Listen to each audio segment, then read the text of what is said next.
steps. How did I feel? Well, I wasn't happy, really. Although an actor's life is leaving shows, things leave you, you keep changing your life all the time. And I mean, since Doctor Who, I've had the most glorious and adventurous career, which I love doing. So in a way, if I hadn't left the show, I would have worked in King Lear with Ian McKellen. Not played the spoons in King Lear. I wouldn't have been the Mikado in Gilbert Sullivan's Mikado, playing the spoons as a Mikado. I wouldn't have been in The Hobbit, trying to get the spoons in The Hobbit. Anyway, so I'm glad it's good I left. I think there's a young lady here, yes? If you could be any character in Doctor Who besides who you play, who would you be? Ooh, any other character? Let me think. Really difficult, this one. Can't think. Well, obviously, apart from the Sylvester McCoy Doctor. Yeah, the Master would be quite good. Scottish actress. Who's Michelle Gomez? Yeah. Did they contact you, or did you audition and want to do Radagast? How did that happen? Oh, that's a long story. Let's go for a walk. Follow me. See, what happened was, 12 or 14 years before, I was actually out for Bilbo Baggins in The Lord of the Rings. I got down to 2 actors, because they had about maybe 6 actors, we screen tested, and then over months they were deciding which, what to do, and they decided eventually there were only 2 actors left, and I was one of them.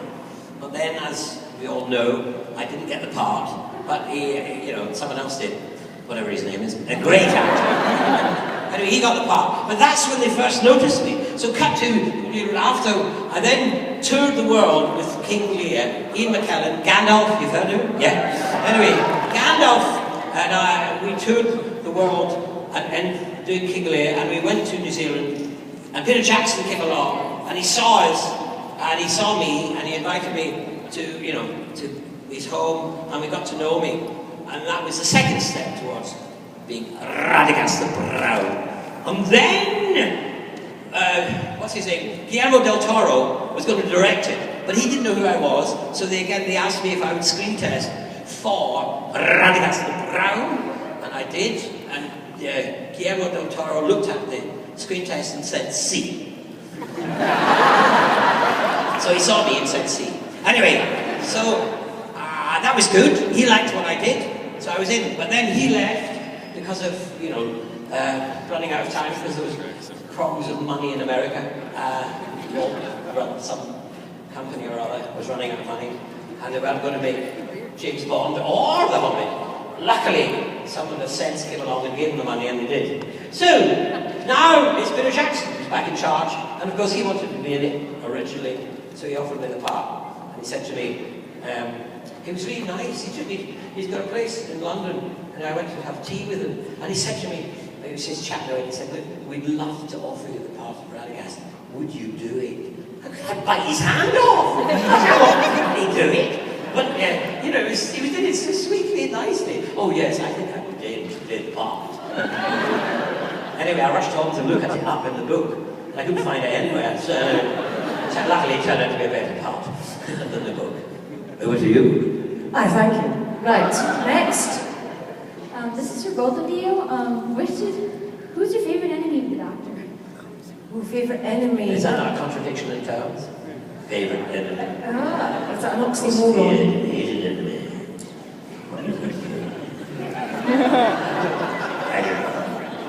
I think Davros, because the Dalek's still for me, but Davros, Yes. I had to switch something on my wheelchair.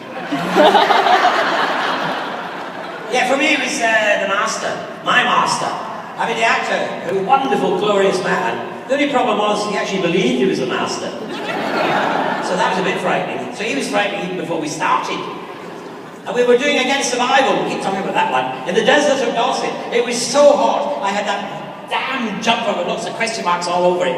And I was, kind of sweating, and I was battling him, and he had been given a femur, a big bone, and he was supposed to hit me with it. Only he was supposed to act.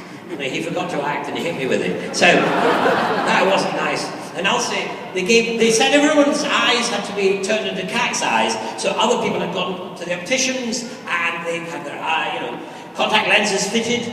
And they said, but you don't need it. And then on the day of the shooting, they suddenly said, oh my God, you do need it. So they had to borrow someone else's contact lenses to stick them in my eyes. I was in agony. And I was getting beaten up by the master. So, I don't like him really. What do you need? Okay, I have got a brilliant ace here. Hello, Ace. Question. Ace! Ace, see? Here she is. Right, what do you want to ask? My question was for Sylvester. What was it like to work with Sophie Aldred? Oh, it was great.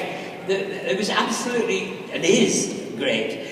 She came into the set on first day, and we just hit it off. We became firm friends, and she laughed at all my jokes, and she still does. I mean, that's above and beyond the Call of Duty, I'm telling you. All these years, 28 years or whatever, 26, 5 years, she's been laughing at my joke.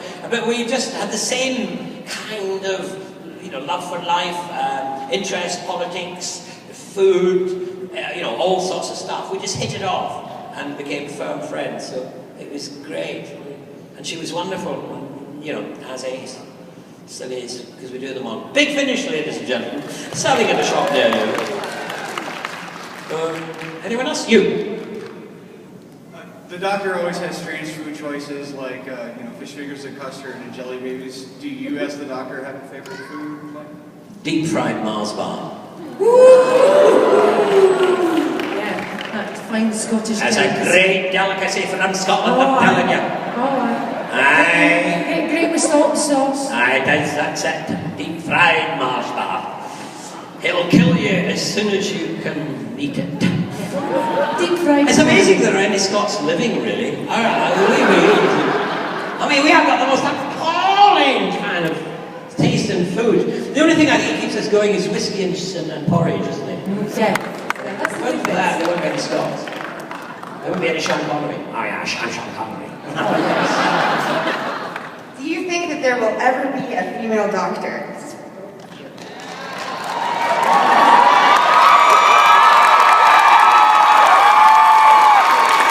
Ladies and gentlemen, put your hands together for the next female Doctor Who!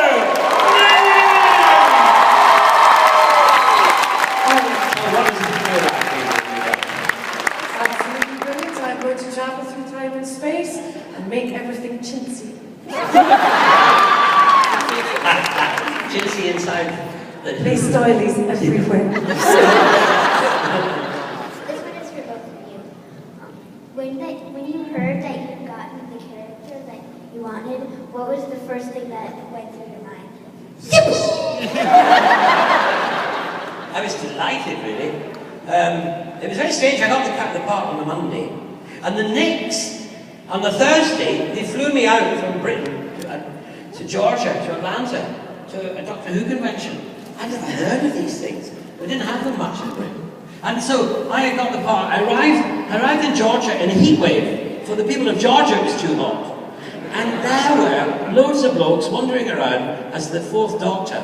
They had these big scarves on, big coats, big hats, and they were melting in front of me. But the women were, they were much more sensible. They were all dressed up like Leela. A bit of chamois here and a bit of chamois there. And they were rather large ladies. But anyway, it was very interesting. Okay, I know that the memory of this thing has probably been forgotten by a lot of Doctor Who fans, but Sylvester, can you tell us about working on the infamous 1993 special Dimensions in Time? Oh, what was that one?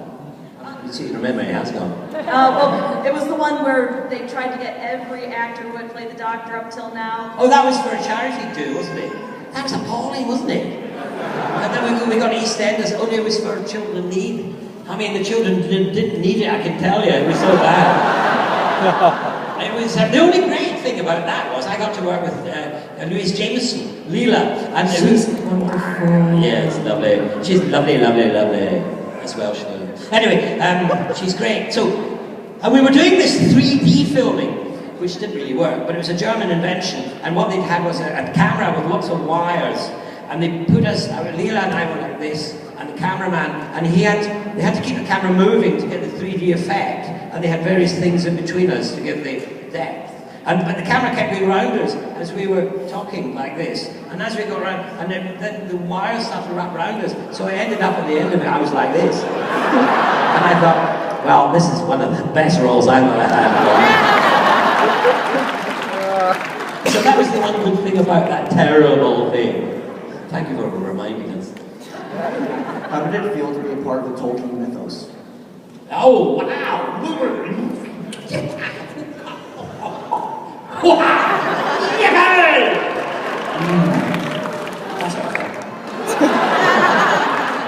We have a gent here, hold on.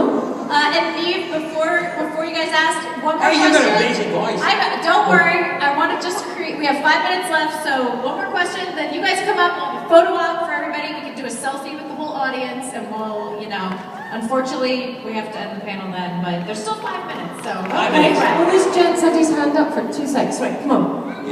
Yeah, I have a close relative who's a girl who's out, who's gay, and she's very inspired by Vastra and Jenny's relationship, and I was wondering what kind of feedback you got as an actress as part of that relationship and portraying that as maybe a groundbreaking couple in a science fiction TV show. I've had nothing but positive feedback from everyone. And that makes me very, very happy with the human race. No, you can ask a question, you have to ask a question. What's one of your favorite lines from the show? One of my favorite lines. Ace! Who is your favorite person to hang out with in real life from Doctor Who? Oh, that's a hard one. I mean, lots of them really. I delight in hanging out with Colin Baker and Peter and Paul and Mary. I know it's a terrible joke, but I have to do it, I'm that low. It's about Sophie and Mel and, all of them really. And Neve and, I have to say that she was taller than me. Anyway, and all sorts of people. Anyway, here we are back up here. Why don't you guys stand right in the middle so everybody can get a great picture? All right, yes, okay, hang on. I'd like to do a selfie myself. If I can get my phone, can I give you that? I'll just do this technology, which means I'll be 3 hours, and do that, and do that, and Eve and I, can we? Yeah, come here.